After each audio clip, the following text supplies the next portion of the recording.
There it is, and there they all are in their glory. Sunday Night Football.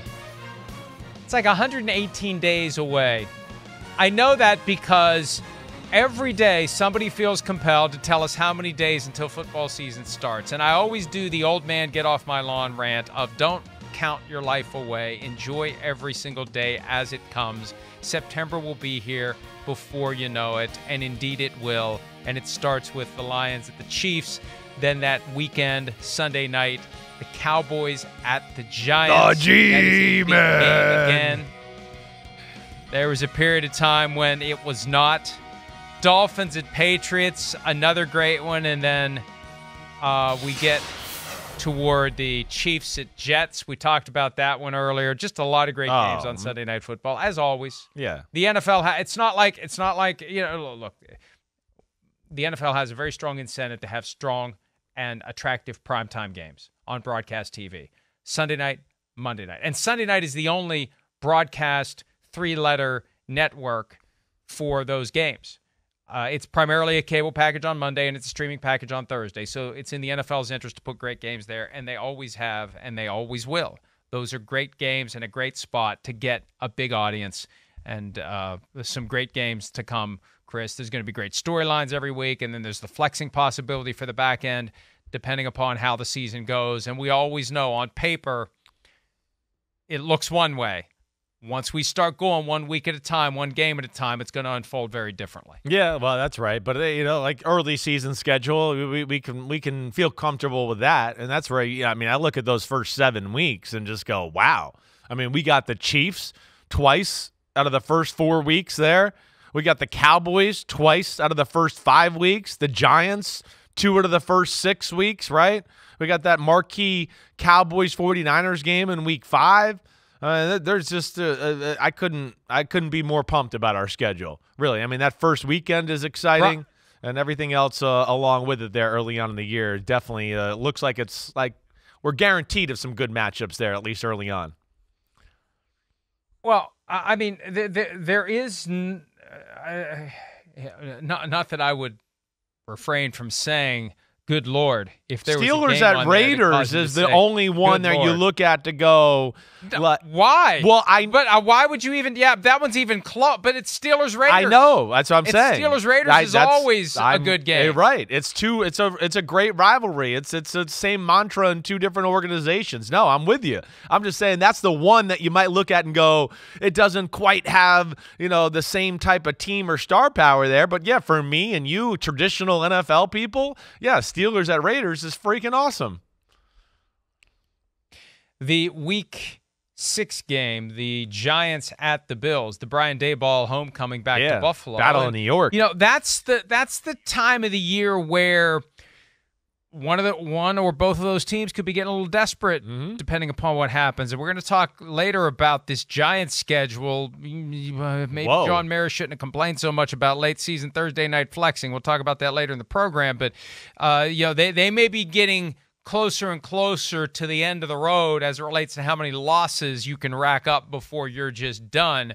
But that's got intrigue because Daboll knows Josh Allen, coach Josh Allen to very high degrees of success, trying to do the same thing with Daniel Jones, trying to replicate the performance last year that made him coach of the year. And as John Mara said, you can quickly go from Bono to Bozo. This is going to be one of the efforts to avoid going to Bozo when they go to Buffalo Week 6 Sunday night. Yeah, no, you're right. There's a personal aspect there, right? It's Joe Shane, the GM. He's also from Buffalo. So there's that, to go into that. They're doing a lot of things, in a similar fashion there with maybe a little bit of a New England twist from what Brian Daboll has back in his history there. But, yeah, the Giants are one of those teams that was in the playoffs last year, but you certainly look at this year and go, wait, can they do it again? I know they improved their team a little bit, but I don't think I'm being unfair to say they exceeded expectations and maybe even exceeded the talent on their roster last year, and now they got a little bit of a tougher schedule and they're in primetime games. They're definitely one of the teams that I have an eye on or put a little star next to go, team that was in playoffs last year, not sure they're a definite playoff caliber team again. Yeah, so I certainly see some of the things you're talking about there in Week 6. Given that it's also a rematch of Super Bowl 25, do you think that the Giants will have Jeff Hostetler come address the team? Yeah, maybe. With or without shaving cream in his shoes. Maybe. Or, we bring Jeff Hostetler and we bring Scott Norwood. That's what we do, a double whammy there. I think that's what we do just to make the Bills feel the pressure. But, yeah, I mean, the Bills – that right there with the Giants and the Battle of New York a little bit. And then a few weeks after that, NBC, we're going to have the game of like the most, crazy thing we saw in my NFL life last year with the Bills at the Bengals again. We're going back to the scene of like Damar Hamlin and all that. So we got some great stories, in that first half of the year. With Damar Hamlin quite possibly playing. He's clear. He's coming back. He's ready to go. He could be on the field. He and T. Higgins have become close friends. They spent a lot of time away from the field. Higgins was the one who took a ridiculous and stupid, asinine amount of blame from some in the media who thought that it was him dropping his helmet that caused the condition, commotio cordis. They've kind of decided that's what it is by exclusion of all the other potential causes that caused the heart to stop at Damar Hamlin, which is just ridiculous to blame it on Higgins.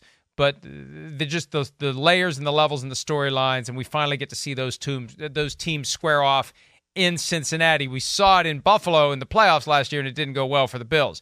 We finally get to see those two teams in Cincinnati. And then the following week, it's Aaron Rodgers again. And, yeah, it's Las Vegas. It's the Raiders. Who knows how good they're going to be or not good, but it's a chance to watch Aaron Rodgers playing for the New York Jets in a standalone capacity. So it doesn't matter who they're playing. This is one of their not difficult games, and it got pulled to prime time. They've got plenty of difficult games in prime time. This is at least one that they should be able to go out and win. At the risk of doing that's a win, that's a loss, I think it's safe to say, even now, with middle of the season to go until we have Jets at Raiders, safe to say the Jets will be a healthy 8-9 point favorite in that one and probably cover whatever the spread is. But it'll be fun to see Aaron Rodgers and his teammates in that setting. You're setting an 8 or 9 point spread for a Week 10 game? What? I look at you. Yes. Okay. All right, there, Jimmy the Shark over here. I don't know what I'm talking about when it comes to spreads. I have no idea. I know. I have no idea. All Yesterday I said, the Lions will be about 4.5 point underdogs to the Chiefs, and it was already 7. So I don't know what I'm talking about. Okay, good. Yeah, well, we do that anyways. All right, so wait, here's some other things, personal life here, right? Last year we had to do the Thanksgiving pregame show, even though it was a 30-minute pregame show and people were watching the game before anyways, we still had to do it. So, didn't we? No, Thanksgiving? No, maybe we didn't. You're right. I'm wrong. Damn it, I'm wrong. Okay, wait. I'm wrong. I'm thinking of the wrong holiday. But I always go to the holidays because I want to look, right? Then we don't have a Christmas game. I couldn't believe that. That's where I was like super excited yesterday. I went, wait, we don't have to work on Christmas Eve or Christmas? So I was super pumped about that. Our Week 16 game goes to a Saturday at 4:30, Bengals at Steelers. That was certainly a positive in the Chris Simms personal life category. Well, that worked out pretty well, I guess. I hadn't even locked onto that because I've got the modern technology, even though I'm going to be traveling up most of the year this season, I assume, since I was doing it more and more at the end of the year last year. I'd like to think I still get a dispensation on Christmas, but I don't need it this year if we don't have a game on Christmas Eve, and obviously we don't on Christmas Day. But that Steelers-Bengals game, December 23, boy, that's enough. That's 4 games. See, the Steelers do not like these evening home games. Art Rooney has politicked in the past for none of them if they can avoid it.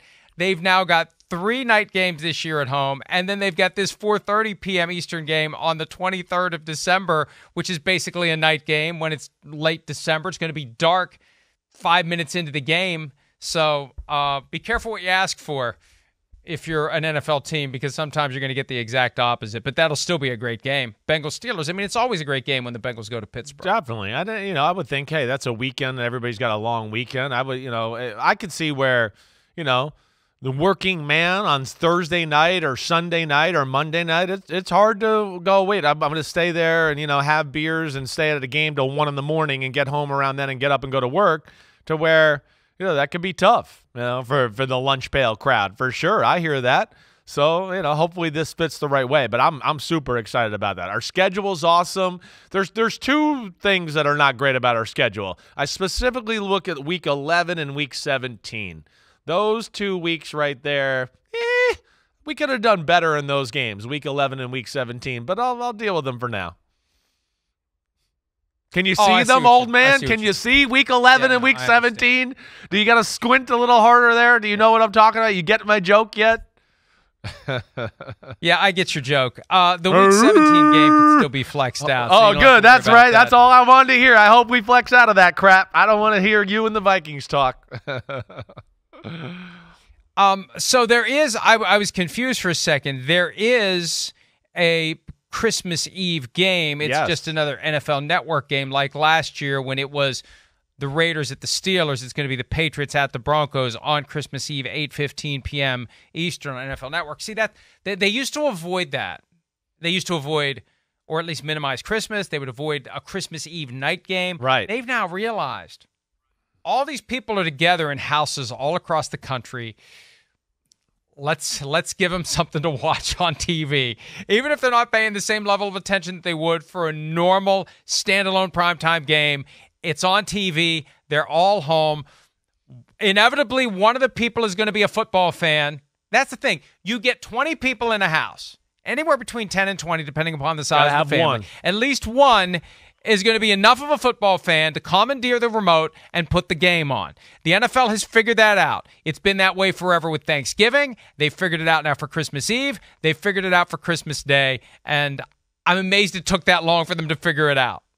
Yeah, yeah. It's Christmas Eve, right? I mean, we got a pretty much a full slate there, right? So I think that's right. But I mean the night game. I know the night game. It's a Sunday, right? So they used to avoid it when Christmas Eve was a Sunday. They used to not have a night game, right? There used to be They would do the game the next day or just stay away from that altogether. They've now realized Sunday night, just because it's Christmas Eve, all is calm, all is bright. There's still going to be the one guy in the family that says, give me the remote, I'm putting the game on. Well, I know. That's right. You think about it, and that's going to be my house. And sorry, Jimmy, you're going to get, every time a bell rings, an angel gets his wings. Sorry, you're going to lose out on that one. There's a football game on that night, so I can't watch you there. But, of course. And I thought, that was, probably part of the reason that it's probably not the best ratings altogether, like you're saying, for Christmas Eve, but still, nonetheless, like you're saying, it's still going to do a huge rating, and people love football in this country. I'm loving the holidays football mix. As long as I don't have to work too much during it, I'm all for it. and just a point that I didn't even realize, because they only wake me up for the unimportant meetings. The December 23rd doubleheader, 4:30 p.m. Eastern, NBC, Bengals-Steelers. The 8 o'clock game that night is Peacock, exclusive Peacock. Bills at Chargers. And that's the first that Peacock has had an exclusive game. ESPN Plus has had a couple. They had the, I think it was the Broncos-Jaguars Let's Ride London game last year, exclusive ESPN Plus. So exclusive Peacock on the 23rd, 8 o'clock Eastern. That's significant. And it's Bills-Chargers. That's not an insignificant game. Yeah, it's definitely not an insignificant game, let alone with those two quarterbacks. I mean, I don't even care what their records are. It's like tune in to watch which guy is going to throw a more crazy laser beam across the field than Allen and Herbert. So I'm with you there. That's awesome. I didn't realize that either, Mike. I'm not going to lie. I didn't realize that was on Peacock either. So, but either way, yeah, it's a good Saturday for NBC and the two games we got. Hi, it's Mike Florio. Thanks for watching PFT on YouTube. Hit subscribe for the latest news and analysis from Pro Football Talk.